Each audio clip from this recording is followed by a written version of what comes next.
मराठा आरक्षण को लेकर बड़ी खबर सामने आ रही है। आपको बता दें, महाराष्ट्र में मराठा आरक्षण का मुद्दा एक बार फिर भड़क उठा है। मराठा समुदाय के लिए आरक्षण की मांग करते हुए आंदोलन हिंसक हो गया है और सोलापुर, औरंगाबाद, नागपुर और महाराष्ट्र के अन्य जिलों तक फैल गया है। वहीं अब मराठा आरक्षण को लेकर महाराष्ट्र सीएमओ ने बयान जारी किया है, जिसमें कहा गया है कि मराठा आरक्षण पर महाराष्ट्र कैबिनेट उपसमिति की बैठक 4 सितंबर यानी कि आज होगी। बैठक में सीएम एकनाथ शिंदे समेत अन्य बड़े नेता भी शामिल होंगे। तो इस खबर पर जानकारी के साथ हमारे एग्जीक्यूटिव एडिटर दिवाकर सर जुड़ चुके हैं। उनसे जानते हैं कि इस खबर में क्या कुछ लेटेस्ट अपडेट है और क्या माजरा है। जी सर, इस खबर में जो बैठक बुलाई गई है, क्या कुछ हो सकता है फैसला और क्या कुछ जो है पूरा माजरा क्या है, ये बताइए। देखिए, मराठा आरक्षण पर जो मीटिंग होने जा रही है वो महाराष्ट्र सरकार का एक बड़ा पंच है, क्योंकि शरद पवार और सुप्रिया सुले जिस तरीके से इंडिया की राजनीति में प्रभावी होने की कवायद कर रहे हैं और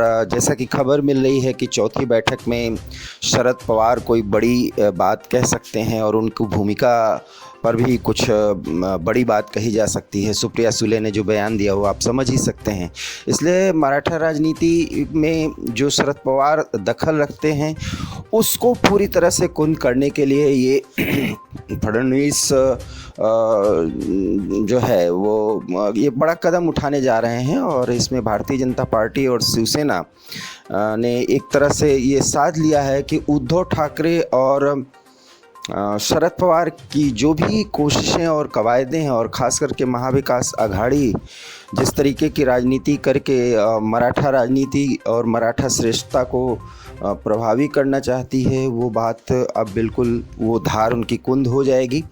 और अगर ये आरक्षण, क्योंकि इस आरक्षण को लेकर के पिछले 4-5 सालों में आप कह सकते हैं 1 दशक में कई बार मुद्दे उठे हैं, और अगर ये बात आगे बढ़ जाती है और मराठा आरक्षण पर सरकार एक बड़ा फैसला ले लेती है तो निश्चित रूप से भारतीय जनता पार्टी और विद्रोही शिवसेना गुट जो प्रभावी है इस समय राज्य में, जिसकी सरकार चल रही है, वो बहुत बड़ा कदम होगा। और चुनाव के दृष्टिकोण से, आने वाले लोकसभा चुनाव के दृष्टिकोण से इसका महत्व बढ़ जाएगा। और मराठा राजनीति को लेकर के हर एक पार्टी जो है वो मराठाओं को साधने की कोशिश करती है। उसके अगुवा और पुरोधा शरद पवार माने जाते हैं।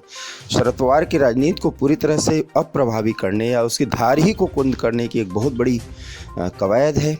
और निश्चित रूप से अजित पवार इस समय सरकार के साथ हैं। जैसा कि आप जानते हैं कि एनसीपी पूरी तरह से टूट चुकी है। ऐसे में मराठा राजनीति और मराठा आरक्षण की बात कही जा रही है तो अजित पवार का भी महत्व इसमें बढ़ने वाला है और वो भी सरकार के साथ शामिल होकर के मराठा राजनीति को प्रभावी बनाया जाएगा, उसको मराठा आरक्षण दिया जाएगा। ये अगर वो सुलभ करा पाए और ऐसा हो पाया तो निश्चित रूप से ये बड़ी कामयाबी है। और कुल मिलाकर के ये शरद पवार की ताकत को बहुत ज़्यादा एक तरह से निष्प्रभावी करने की बड़ी कोशिश है। वीके न्यूज़, राष्ट्र के नाम।